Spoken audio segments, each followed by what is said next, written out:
శ్రీమాత్రే నమః. అందరికీ నమస్కారం అండి. ఈరోజు పౌర్ణమి సోమవారం మధ్యాహ్నం నుండి పౌర్ణమి స్టార్ట్ అయిందండి.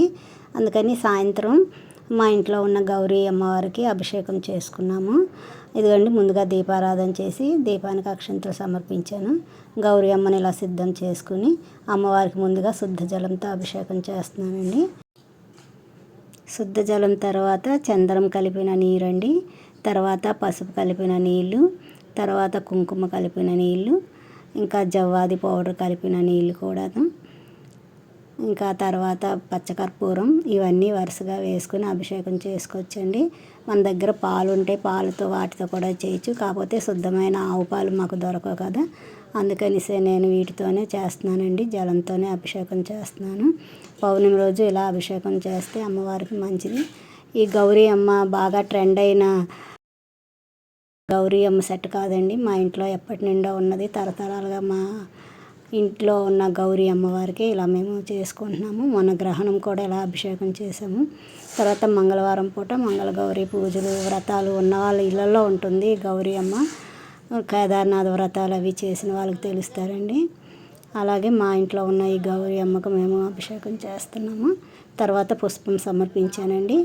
తర్వాత ధూపం సమర్పించి అమ్మవారికి ధూపం ఆగ్రాప్యామని సమర్పించుకోవాలండి.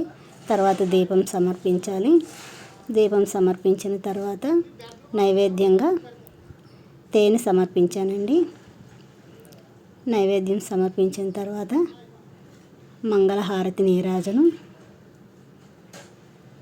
అమ్మవారికి నీరాజనం సమర్పించి హారతి తీసుకున్నాము. తర్వాత అక్షంతలు సమర్పించి నమస్కరించుకున్నామండి. తర్వాత చామరం సేవ చేశాను అమ్మవారికి. అదైన తర్వాత మళ్ళీ శుద్ధ జలంతో అవండి అభిషేకం జలాన్ని తీర్థంగా స్వీకరిస్తున్నాను. అయిన తర్వాత మళ్ళీ అమ్మవారిని శుద్ధ జలంతో శుభ్రం చేసుకుని ఉన్న కుంకుమ బొట్లు అవి బాగా నీట్గా కడిగేసుకొని ఆ పైన పసుపు కొమ్మ పెడతామండి.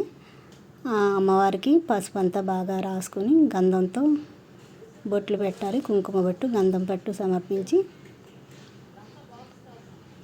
అదిగండి పైన కూడా పసుపు కొమ్మ సమర్పించి మళ్ళీ యథాస్థానంగా పూజా మందిరంలో పెట్టుకుని దీపారాధన చేసుకున్నామండి లలిత అమ్మవారికి. ఆ తర్వాత మేడపైకి వెళ్ళి చంద్ర దర్శనం చేసుకుని చంద్రులో లలిత అమ్మవారిని దర్శిస్తూ లలిత సహస్రనామ పారాయణం చేశానండి.